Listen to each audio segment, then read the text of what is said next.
আসসালামু আলাইকুম এভরিওয়ান, সবাই কেমন আছেন? আলহামদুলিল্লাহ আমি ভালো আছি। কিচেনের এমন কিছু টিপস নিয়ে আজ হাজির হয়েছি যে টিপসগুলো দেখলে আপনার রান্নাঘরের কাজ হয়ে যাবে অনেক গুছানো এবং সহজভাবে শেষ করতে পারবেন একদম মুহূর্তের মধ্যেই, এবং ঘরের সব জিনিস থাকবে একদম পরিপাটি। চলুন তাহলে টিপসগুলো দেখা যাক।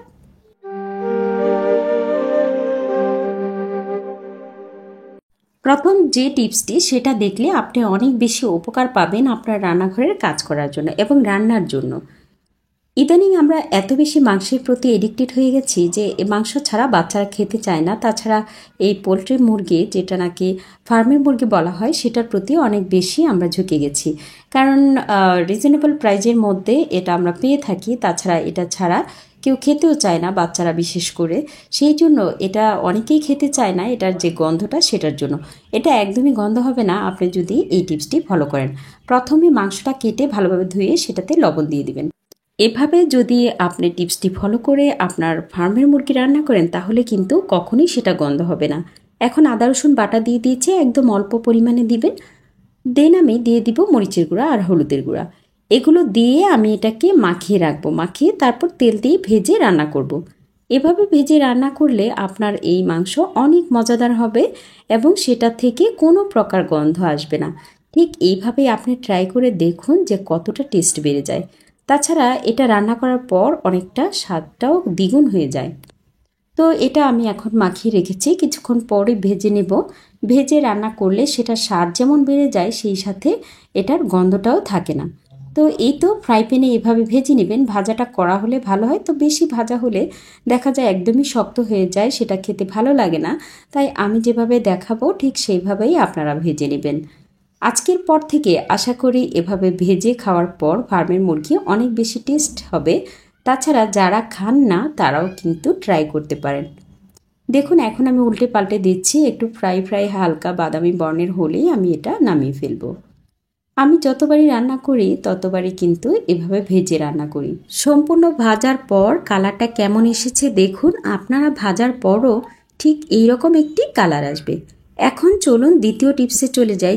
দ্বিতীয় যে টিপসটি শেয়ার করব সেটা হচ্ছে, এই যে দেখুন আমরা যখন আলু ছিলি বা যে কোনো তরকারি ছিলি তখন আমরা কাউন্টার টপটি এভাবে এর খোসাটা পড়ে একদম নষ্ট হয়ে যায়। সেক্ষেত্রে কি করা যায় আমি দেখাচ্ছি। এই খোসাগুলো পড়ে যাতে এই কাউন্টার টপটা নষ্ট না হয় সেই কারণে, বা ময়লা না হয় সেই কারণে, বা আপনার কাজগুলো যেন সহজ হয়ে যায়, এভাবে একটি প্লেট নিয়ে তার উপরে আলুটা ছিলবেন। এতে করে আপনার জায়গাটাও ময়লা হবে না, তাছাড়া পরিষ্কার করার ঝামেলাও থাকবে না। দেখুন কি সুন্দর করে এটাতে পড়ছে। এতে করে শুধুমাত্র প্লেটটা উঠিয়ে ময়লাগুলো ফেলে দিলেই আমার কাজ শেষ। প্রত্যেকটা আলু ছিলার ক্ষেত্রে আমি ঠিক এভাবেই এই প্লেটে রাখবো, তাহলে চারপাশটা একদমই নোংরা হবে না। এই টিপসগুলো আপনাদের যদি ভালো লাগে তাহলে চাইলে আমার চ্যানেলটিকে সাবস্ক্রাইব করতে পারেন। সেই সাথে পাশে থাকা বেল বাটনটি চেপে দিতে পারেন, যাতে করে আমার ভিডিওর সকল নোটিফিকেশন আপনাদের মোবাইলে চলে যায়। 3 নম্বর টিপসটি হলো রসুন কাটার যে সহজ পদ্ধতি। রসুন আমরা অনেকভাবেই কেটে থাকি, ছিলে থাকি, তো অনেক পদ্ধতি এর মধ্যে শেয়ার করা হয়েছে। এখন যে পদ্ধতিটা শেয়ার করব সেটি হচ্ছে যে কাঁটা চামচ দিয়ে ঠিক এভাবে ধরে আপনি কাটতে পারেন। আমি অনেকভাবেই কাটি, তো এই কাটিংটা চাইছিলাম যে আপনাদের সাথে শেয়ার করব, সেই জন্যই শেয়ার করা। দেখুন ঠিক এইভাবে আপনি কেটে নিতে পারেন। এভাবে কাটলে অনেকগুলো রসুন একসাথে কাটা যায়। তাছাড়া আবার আরেকটা ভিন্ন পদ্ধতিও আমি দেখিয়ে দিচ্ছি। ঠিক রসুনের কোয়াগুলো এভাবে খুলে খুলে আমি নিব। দেশি রসুনে অনেক সময় চামড়া বেশি থাকে, সেই জন্য সেগুলো এভাবে চেপে দিয়ে একটা ছুরি দিয়ে চাপ দিব। চাপ দেওয়ার ফলে দেখা যায় এটার খোসাটা একদম আলাদা হয়ে যাবে। এভাবে চেপে দেওয়ার পর অনেকটাই সেটা স্লাইস হয়ে যাবে। এখন শুধু কুচি কুচি করে কেটে নিব এবং যখন তরকারিতে দিব যে রসুনের খোসাগুলো আছে সেগুলো সরিয়ে নিলেই হয়ে যাবে। একদম কুচি কুচি হয়ে গেছে। যদি আমি এটা এভাবে না থেতলে নিতাম তাহলে কিন্তু এত কুচি কখনোই হতো না। দেখুন কত সুন্দর কাটিং হয়ে গেছে। চতুর্থ যে টিপসটি শেয়ার করব সেটি হচ্ছে লেবু নিয়ে। লেবু যে কত প্রয়োজনীয় জিনিস আমাদের কাছে সেটা বলে বোঝানো যাবে না, বা বলে শেষও করা যাবে না। এই গরমে লেবুর শরবত কিন্তু খুবই উপকারী এবং আমাদের অনেক বেশি কাজে লাগে। তাছাড়া যখন খাবার খাই তখন লেবু অনেক বেশি কাজে লাগে। তো আপনার বাসায় লেবু কাটার জন্য বা আলসেমিতে বা অনেক সময় সময় থাকে না, সেই কারণে লেবু খাওয়ার ইচ্ছে থাকলেও খেতে পারি না। হাতের কাজটা রান্নাঘরে কিভাবে গুছিয়ে নেওয়া যায় এবং দ্রুত করাছি। লেবুগুলো ঠিক এইভাবে কেটে যদি একসাথে অনেকগুলো কেটে রাখা যায় তাহলে কাজের ঝামেলা তো অনেকটা কমবেই, সেই সাথে আপনার যখন ইচ্ছা আপনি নিয়ে খেতে পারবেন। তো এটা কিভাবে রাখবো সেটাও বলে দিচ্ছি। অনেকগুলো লেবু ঠিক এভাবে টুকরা করে আমি রেখে দেব। তাছাড়া যে সাইডের জিনিসগুলো আছে বা মাঝখানের জিনিসটা আছে সেটাও রেখে দেব, সেটাও আমি কাজে লাগাবো। পরবর্তীতে আমি দেখাচ্ছি সেটা কিভাবে কাজে লাগাবো। তো টুকরো করা লেবুগুলো আমি সবগুলো একসাথে কেটে নিয়েছি। এখন সেটাকে আমি একটা এয়ারটাইট বক্সে টিস্যু পেপার দিয়ে নিব। টিস্যু পেপার দিয়ে নেওয়ার পর এই লেবুগুলো আমি একসাথে ফ্রিজে রেখে দিব। যখন প্রয়োজন পড়বে এখান থেকে নিয়ে নিয়ে আমরা খেতে পারবো বা শরবতের জন্য এখান থেকে নিয়ে সেটা বানাতে পারবো। এভাবে রাখার কারণে অনেকটাই সুবিধা হবে এবং আপনার কাজ অনেকটাই এগিয়ে যাবে। আবারও বলে দিচ্ছি বন্ধুরা, এটা কিন্তু আপনারা নর্মাল ফ্রিজে রাখবেন। নর্মাল ফ্রিজে অন্তত 2 থেকে 3 দিন বা 1 সপ্তাহ এভাবে রাখতে পারবেন। যখন খুশি এখান থেকে নিয়ে ইউজ করবেন, তাহলেই দেখবেন কাজের সুবিধা অনেক বেশি বেড়ে যাবে। এই ছোট ছোট টিপসগুলোই কিন্তু আপনার কাজকে এগিয়ে নিয়ে যাবে, সেই সাথে আপনার সময়টাও কিন্তু বেঁচে যাবে। এবার লেবুর যে সাইডের খোসা বা মাঝখানের যে জিনিসগুলো সেটা কিন্তু আমি ফেলে দিইনি, সেটা দিয়েও আমি কি করছি আপনাদের দেখাচ্ছি। এটার মধ্যে অনেকখানি রস রয়ে গেছে কিন্তু আমরা সেটা ফেলে দিই।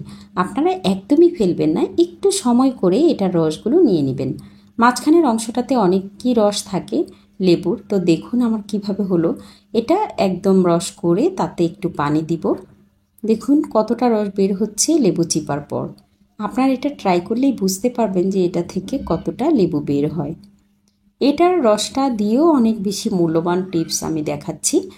আপনারা বোতল অথবা ফ্লাস্ক ব্যবহার করে থাকেন তো এটার ভেতরে অনেক বেশি গন্ধ থাকে বা ময়লা থাকে, সেটা কিছুতেই থাকবে না এই টিপসটি দেখার পর। এখন আমি এই যে লেবু চিপে নিয়েছি সেটার পানিটা ছেঁকে নিব।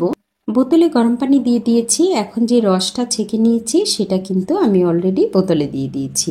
এভাবে লেবুর রস দিয়ে যদি বোতলটা ঝাঁকিয়ে একটু ধোয়া যায় তাহলে সেটার গন্ধও থাকবে না। তাছাড়া ভেতরে কোনো ময়লা থাকলে সেটা একদম উঠে আসবে। এই টিপসটি আপনি আপনার যে কোনো ফ্লাস্ক অথবা বোতলে প্রয়োগ করতে পারেন। দেখলেন তো বন্ধুরা যে ফেলে দেওয়া জিনিসও কত কাজে লাগে। এখন যে টিপসটি শেয়ার করব সেটিও কিন্তু অনেক বেশি মূল্যবান। অনেক সময় ফ্রিজে গন্ধ হয়ে থাকে, তো এই টিপসটি দেখার পর কখনো আপনার ফ্রিজে গন্ধ হবে না। তো আরেকটা কথা বলে দিচ্ছি এর মধ্যে, ফ্রিজে যে কোনো জিনিস রাখবেন অবশ্যই আপনারা ঢেকে রাখবেন। কারণ ফ্রিজ যেহেতু ইলেকট্রিক জিনিস, একটার যে গন্ধ আরেকটাতে চলে যেতে পারে। ঢেকে তো রাখবেনই, দেন আপনি এই টিপসটিও কাজে লাগাবেন। এই তো আমি স্লাইস করে লেবুগুলো কেটে নিচ্ছি। এখন আমি নর্মাল ফ্রিজে এভাবে দিয়ে রেখেছি। এভাবে দিয়ে রাখলে ফ্রিজে কোনোভাবেই কখনো গন্ধ হবে না। এখন যে টিপসটি শেয়ার করব সেটি কিন্তু অতি মূল্যবান। আটা আমরা খাই না এমন কোনো ঘর নেই যে রুটি বানানো হয় না। তো সেই আটাটা কিভাবে সংরক্ষণ করবেন, অনেকেই অনেক বেশি আটা ঘরে এনে রাখে। তো সেই আটাটাতে যাতে পোকা না হয়, নষ্ট না হয়, সেই কারণে আমি এখানে একটা জিনিস ইউজ করব। সেই জিনিসটা কি দেখিয়ে দিচ্ছি, তেজপাতা। অনেকে শুকনা মরিচ দিয়ে থাকে, তো হয়তো তারা এটা দিয়ে উপকৃত হয়, আমিও হয়েছি। এখন আমি আরেকটা পদ্ধতি বলছি যে আপনি তেজপাতা দিয়ে রাখতে পারেন আটাতে। তো এক্ষেত্রে তেজপাতা দিলে একদমই পোকা হয় না আটাতে। অবশ্যই আপনি ট্রাই করে আমাকে জানাবেন, এটা অনেক বেশি কার্যকরী। এভাবেই আমি রেখে থাকি, তাই আমার বন্ধুদের সাথে ঠিক এভাবেই শেয়ার করছি। আর একটা কথা মনে রাখবেন, অবশ্যই কন্টেনারের ঢাকনাটা খুব ভালোভাবে লাগাতে হবে। মূল্যবান যে টিপসটি শেয়ার করার ফলে আপনার বাসা থাকবে অনেক বেশি সুন্দর এবং পরিপাটি, সেই টিপসটি এখন শেয়ার করছি। অনেকের বাসায় এরকম ইনডোর প্ল্যান্ট থেকে থাকে, তো সেগুলো ছোট ছোট টবে লাগানো হয়, তো সেটার যত্ন একদমই নেওয়া হয় না। এই তো দেখুন অনেক বক্স আছে, যেই বক্সের ঢাকনাগুলো আমরা ফেলে দিই বক্স নষ্ট হওয়ার পর। তো আমি ফেলে না দিয়ে সেটার নিচে রেখেছি যাতে করে গাছে পানি দেওয়ার পর সেটা ছড়িয়ে না যায় বা আপনার যে ইনডোর যে জায়গাটা আছে সেটা যেন নষ্ট না হয়। তাছাড়া সপ্তাহে একদিন আপনি এই কাজগুলো করতে পারেন। এটা পরিচর্যার, যে গাছের পাতাটা একটু নষ্ট হয়ে গেছে সেটা একটু কেটে কুটে এই টবের নিচের যে অংশটা সেটা একটু পরিষ্কার করলে এটা অনেক বেশি ভালো থাকে এবং দেখতেও সুন্দর লাগে। এই কাজগুলি কিন্তু সপ্তাহে একদিন করলেই আপনার অনেক বেশি সুন্দর থাকবে এবং বাসাটা অনেক গোছানো থাকবে। আর বক্সের যে কথাটা বলছি, যে অনেক বক্সের ঢাকনা আছে যেগুলো আমরা ফেলে দেই, তো সেটা আপনারা এটার নিচে ব্যবহার করতে পারেন। যাতে করে আপনার জায়গাটা ময়লা না হয়। এই তো ঠিক এইভাবেই একটা কাপড় দিয়ে আস্তে আস্তে আমি সেটাকে মুছে নিচ্ছি। দেখুন মোছার পর কত সুন্দর লাগছে। 1 সপ্তাহ পর পর যদি এভাবে এগুলো মুছে নেওয়া হয় তাহলে দেখতে খুবই সুন্দর লাগবে। তাছাড়া আপনার বাসাটা অনেক বেশি পরিপাটি থাকবে। এই তো দেখুন আমি আজকে বাসায় এটা পরিষ্কার করেছি, তা আপনাদের সাথে শেয়ার করছি।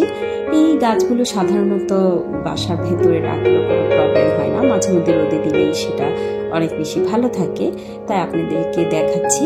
দেখুন কেমন হয়েছে। আপনারা কিন্তু অবশ্যই জানাবেন যে এটা কেমন হয়েছে আমার গোছানোটা। সর্বশেষ এবং মূল্যবান যে টিপসগুলো শেয়ার করব সেটা কিন্তু অনেক বেশি জরুরি মূল্যবান গৃহিণীদের জন্য। তো প্রত্যেক দিন খাই না এই খাবারটা, মাঝে মধ্যে খাওয়া হয়। বুঝতেই পারছেন এতক্ষণে কিসের কথা বলছি, খিচুড়ির কথা বলছি। খিচুড়িটা যদি পারফেক্ট রান্না করতে চান তাহলে চাল এবং ডালটাকে ঠিক আমার মতো রান্নার আগে 10 থেকে 15 মিনিট এভাবে ভিজিয়ে রাখবেন। এতে করে আপনি যে খিচুড়িটা রান্না করবেন সেটা অনেক বেশি ঝরঝরে হবে এবং খেতেও ভালো লাগবে। এখন এটা আমি ধুয়ে নিয়েছি। ধুয়ে নেওয়ার পর সেটা আমি রান্নায় দিব এবং চালটা একদম ছেঁকে নিব, যাতে করে এটার নিচে কোনো প্রকার পানি না থাকে।